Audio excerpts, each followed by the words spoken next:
வணக்கம். மாற்றத்திற்கான மக்களின் மாநாடு அப்படிங்கிற பேரில் இங்கே நாம் தமிழர் கட்சி சார்பாக என்னுடைய தலைமை ஒருங்கிணைப்பாளர் செந்தமிழன் சீமான் அவர்களுடைய எழுச்சி உரைக்கு இங்கே தயாராகி கொண்டிருக்கிறது மாற்றத்திற்கான மக்களின் மாநாடு.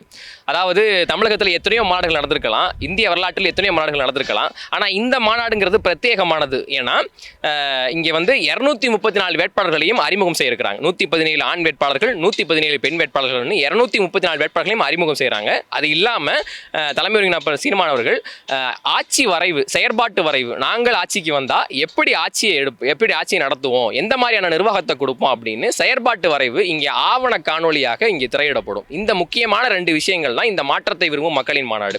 பொதுவாக மாற்றத்தை விரும்பும் மக்களின் மாநாடுனா நீங்கள் எந்த கட்சியாகவும் இருங்க, இல்லை எந்த கட்சியுடைய அபிமானியாகவும் இருங்க, இதுவரை நீங்கள் எந்த கட்சிக்கான வாக்காளராகவும் இருங்க, ஆனால் தமிழினத்தின் திருவிழா அப்படின்னு தான் நாங்கள் இந்த மாநாடை கருதுகிறோம். இது ஒரு கட்சியின் மாநாடு, வெறுமனே நாங்கள் கொள்கையை சொல்லக்கூடிய ஒரு மாநாடு அப்படின்னு கருதலை. தமிழினத்தின் மாநாடு அப்படின்னு தான் இந்த மாநாட்டை நாங்கள் கருதுகிறோம். இப்போ தமிழ்நாடு 10 லட்சம் கோடி கடனில் இருக்குது, ஆனால் அரசாங்கம் கடனில் இருக்குது. அந்த அரசாங்கத்தை நடத்தக்கூடிய மந்திரிமார்கள் பெரும் சொத்துக்கான அதிபதிக்காக இருக்கிறாங்க, அவங்க கடனில் இல்லை.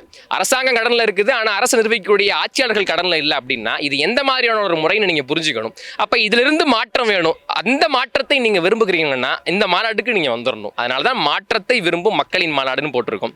எல்லா பக்கமும் ஊழலும் லஞ்சமும் இருக்குது, அது உங்களுக்கு பிடிக்கல. இன்னொரு பக்கம் பசியும் பஞ்சமும் இருக்குது. அப்போ ஊழலும் லஞ்சமும் உங்களுக்கு பிடிக்கல, நீங்கள் ஒரு மாற்றத்தை விரும்புகிறீங்கன்னா நீங்கள் இந்த மாநாட்டுக்கு வந்துடணும். அதனால தான் நாங்கள் மாற்றத்தை விரும்புகின்ற மக்களின் மாநாடு அப்படின்னு வச்சிருக்கிறோம். மாதிரி பசி பஞ்சம், ஊழல் லஞ்சம், அடக்குமுறை ஒடக்குமுறை, சாதி இழிவு தீண்டாமை, பெண்ணிய அடிமைத்தனம், பாலியல் வன்கொடுமை, மதுமத போதை, இது எதுவும் இல்லாத புதியதொரு தேசம் செய்வோம், மக்கள் புரட்சியால் அதை உறுதி செய்வோம் அப்படின்னு ஒரு மாற்றம், எல்லாத்திலையும் மாற்றம், அடிப்படை அரசியல் மாற்றம்னா வெறும் ஆட்சி மாற்றம் காட்சி மாற்றத்துக்கான ஆட்கள் இல்லை, அடிப்படை அரசியல் மாற்றம். படித்தவர் படிக்காதவர் அனைவருக்கும் அரசு வேலை, இனி படிக்காதவரே இல்லை என்ற நிலையை உருவாக்குவது எங்கள் அடுத்த வேலை. ஆடு மாடு மேய்த்தல் அரசு பணி ஆக்கப்படும், விவசாயம் இங்கே அரசு பணி ஆக்கப்படும் அப்படின்னு எல்லா விதத்திலையும் ஒரு அடிப்படையான மாற்றம், ஊழலற்ற நேர்மையான வெளிப்படையான நிர்வாகம் நாங்கள் வச்சிருக்கிறோம். அமைச்சரவைகளையும் நாங்கள் ஆண்கள் பெண்கள் இரு பாலினத்திற்கும் சமமான வாய்ப்பு தருவோம் அப்படின்னு இது மாதிரி பல திட்டங்களையும் பல கொள்கைகளையும் கோட்பாடுகளையும் செந்தமிழன் சீமான் அவர்கள் நாளை பேச இருக்கிறாரு. இந்த பொதுவாக இந்த மாதிரியான மாநாடுங்கிறது எங்கேயும் நடந்ததில்லை. நாம் தமிழர் கட்சி நாங்களே பெரும் லட்சக்கணக்கான மக்கள் இங்கே கூடி செந்தமிழன் சீமான் அவர்களுடைய உரையை கேட்க இருக்கிறது இதுதான் முதன் முறை. இங்கே நாங்கள் சாதி கடந்து மதம் கடந்து வெறும் இனமா தமிழர்கள் என்கிற ஒற்றை போர்வைக்குள்ள நாங்கள் அடங்கி இந்த தமிழினத்தின் திருவிழாவை நாங்கள் கொண்டாட இருக்கிறோம். அதனால தான் திரள்வோம் தீந்தமிழ் இனத்தீரை, திருச்சியில் திரள்வோம், குடும்பம் குடும்பமாக கூடுவோம், கொடிய அரசியலை மூடுவோம் அப்படின்னு நாங்கள் பெருந்திரளாக இங்கே கூட இருக்கிறோம். நிச்சயமா இந்த மாநாடுங்கிறது பெரும் தாக்கத்தை தமிழகத்தில் ஏற்படுத்தக்கூடும். நமக்கு நிறைய ஊடக புறக்கணிப்பு இருக்குது. தமிழகத்தை பொறுத்த வரைக்கும் இந்திய அரசால் நமக்கு ஊடக புறக்கணிப்பு இருக்குது. சமீபத்தில் NDTVங்கிற ஒரு ஆங்கில சேனல் என்ன பண்ணாங்கன்னா எல்லாரையும் அவங்க கூப்பிட்டு பேட்டி எடுத்தாங்க. புதிதாக கட்சி ஆரம்பிச்சிருக்கூடிய அண்ணன் விஜயை கூட அவங்க பேட்டி எடுத்தாங்க. பேட்டி எடுத்தவங்க எல்லாம் வெளியில வந்து பேட்டி கொடுத்தாங்க. இந்த மாதிரி இந்திய அரசியல் வரலாற்றிலே ஒரு முக்கியமான விஷயத்தை அவங்க செஞ்சாங்க. ஆனால் அப்படிப்பட்ட NDTV இந்த தமிழ்நாட்டினுடைய 3வது அரசியல் பெரிய கட்சியாக இருக்கக்கூடிய செந்தமிழன் சீமான் அவர்களை அழைக்கல. ஏன் அழைக்கலன்னா NDTVனுடைய உரிமையாளர் அதானி, அந்த அதானி துறைமுகத்தையும் மூடணும், அது வரக்கூடாதுன்னு சொல்லி நம்ம தான் போராடுறோம். அப்ப நாங்கள் கார்பரேட்டுக்கு எதிரானவர்களாக இருக்கிறோம், திருட்டு அரசியலுக்கு எதிராக இருக்கிறோம், திராவிட அரசியலுக்கு எதிரானவர்களாக இருக்கிறோம், ஊழல் லஞ்சத்துக்கு எதிரானவர்களாக இருக்கிறோம், எந்த சட்டவிரோதமான மக்கள் விரோதமான எல்லா போக்குகளுக்கும் எதிரானவர்கள் இருக்கிறோம். இதுதான் மாற்றம். அந்த மாற்றத்தை விரும்பக்கூடிய மக்களாக நீங்கள் இருந்தால் நீங்கள் மாற்றத்திற்கான மக்களின் மாநாடுக்கு வரணும். அவர்களுக்கு ஒரு பெரியார், எங்களுக்கு தமிழினத்திற்கு கூடிய அத்தனை பேரும் பெரியார். இங்கே நீங்கள் இளங்கோடிகளை தொடங்கி கம்பர், கபிலர், சேக்கிலார் எல்லாருடைய படங்களும் இங்கே நாங்கள் சுற்றி வச்சிருக்கிறோம். கியாபே விஸ்வநாதம் அவர்கள், காமராஜர், கக்கர், முத்துராமலிங்க தேவர், முக்கையா தேவர், எங்களுடைய மாவீர போராளிகள் எல்லாருடைய படங்களும் நாங்கள் வச்சிருக்கோம். எங்களுக்கு அத்தனை பெரியார்கள் இருக்கிறாங்க. எங்கள் சொந்த பெரியார்களே அத்தனை இருக்கிற எங்கேயோ இருந்து வந்த பெரியார் எங்களுக்கு எதுக்குன்னு செந்தமிழன் சீமான் அவர்கள் ஏற்கனவே கேட்டிருக்கிறாங்க. இது மாதிரி நாங்கள் முற்றிலும் முழுவதுமாக இதுவரை இருந்த திராவிட அரசியல், தேசிய அரசியல், இதிலிருந்து முற்றிலும் முழுவதுமாக வேறுபட்ட ஒரு அரசியலை நாங்கள் கொடுக்க இருக்கிறோம். அதை உங்களுக்கு முன்னாடி ஒரு செயற்பாட்டு வரைவா இந்த கொள்கை கோட்பாடை முன்னிறுத்தி நிற்கக்கூடிய வேட்பாளர்கள், தேர்தலில் நிற்கக்கூடிய வேட்பாளர்களை முன்னிறுத்தி 117 ஆண் வேட்பாளர்கள், 117 பெண் வேட்பாளர்கள்னு நாங்கள் இந்த ஒரே மேடையில் அறிமுகம் செய்ய இருக்கிறாங்க. இந்த மாதிரியான ஒரு காண கிடைக்காத காட்சியை தவற விட்டுற வேணாம். ஏன்னா நம்ம மாற்றத்தை நம்ம முழுக்க விரும்பக்கூடிய ஆட்கள் தான். ஆனால் நாங்கள்லாம் மாற்றத்தை விரும்புறதுக்கு அதுக்காக ஏதோ ஏதோ ஒரு களப்பணியோ பங்களிப்போ செய்யறதுக்கு வெளிப்படையான இதுக்கு வர்றதில்ல.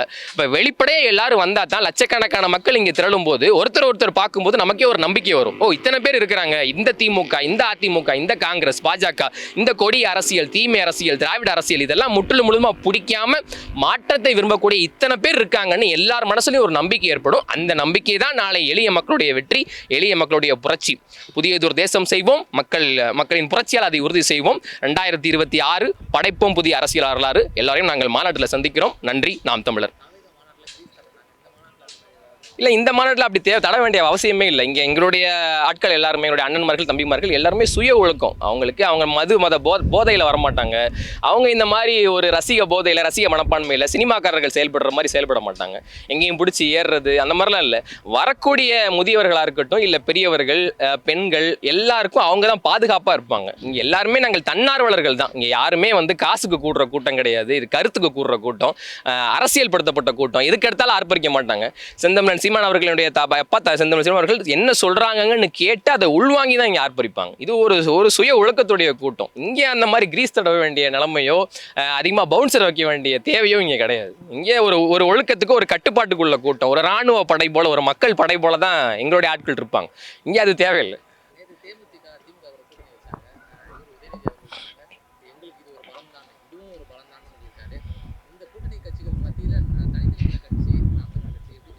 இல்லை, பொதுவாக கூட்டணி அரசியலுங்கிறது என்னென்னா, தேமுதிகவுடைய தலைமையில் இருக்கக்கூடிய அம்மா பிரேமலதா விஜயகாந்த் அவர்கள் ரொம்ப நாளாக நான் எந்த கூட்டணிக்கு போகிறோங்கிறத சொல்லாமல் இருந்தாங்க. ரொம்ப நாளாக சொல்லாமல் இருந்தாங்க. காரணம், ஒரு நல்ல கூட்டணி அமையும், நாங்கள் மக்களுடைய அந்த நிர்வாகிகளுடைய விருப்பத்துக்கு என்னங்க ஒரு கூட்டணி அமைப்போம் அப்படின்றத சொன்னாங்க. இங்கே என்னென்னா, நீங்கள் ஒரு கட்சியில் கூட்டணி வைக்கிறீங்க, அதனுடைய எதுக்காக வைக்கிறீங்க, நோக்கம் என்ன, எந்த கோரிக்கையின் அடிப்படையில் நீங்கள் திமுகவோட போய் கூட்டணி சேர்ந்தீங்க அப்படிங்கிறத நீங்கள் இங்கே பார்க்க வேண்டியது இருக்குது. வெறுமனே யார் அதிக சீட்டு கொடுக்குறா, யார் அதிகமாக நமக்கு நோட்டு கொடுக்குறா, இவங்களுக்கு தான் கூட்டணி அப்படின்னா அது ஒரு கேடுகட்ட வாக்கு அரசியல், ஒரு பணத்தை முன்வைக்கிற ஒரு அரசியலாக தான் போய் முடியும். அப்போ அந்த மாதிரி கூட்டணி கட்சிகள் எங்களுக்கு அந்த கூட்டணி தேவையில்லை. நாங்கள் அந்த கூட்டணி பலம், பண பலம் இது அத்தனையும் தோற்கடிச்சிட்டு தான் நாங்கள் 36 லட்சம் வாக்குகளை பெற்று 8% வாக்குகளை பெற்று 3வது பெரிய அரசியல் கட்சியாக வந்திருக்கிறோம்.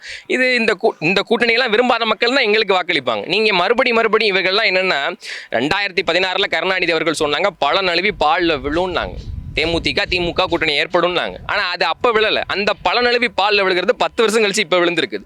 என்னென்னா, எத்தனை வருஷம் ஆனாலும் இனத்தோட சேருங்கிறது இதை காட்டுது. அப்போ அதுக்கு எதிராக இருக்கக்கூடிய நாங்கள் தமிழின இளைஞர்கள், இளம் தலைமுறையினர், நாங்கள் அதிகாரத்தை சுவைக்கிறதுக்கு பல்லாயிரம் வருஷமாக போராடுறோம். அப்போ நாங்கள் ஒரு அதிகாரத்தை சுவைக்கணும், நாங்கள் ஒரு அதிகாரத்துக்கு வரணும், நேர்மையான வெளிப்படையான நிர்வாகம் செய்யணுங்கிறது எங்கள் பெரும் லட்சியம், பெரும் கனவு.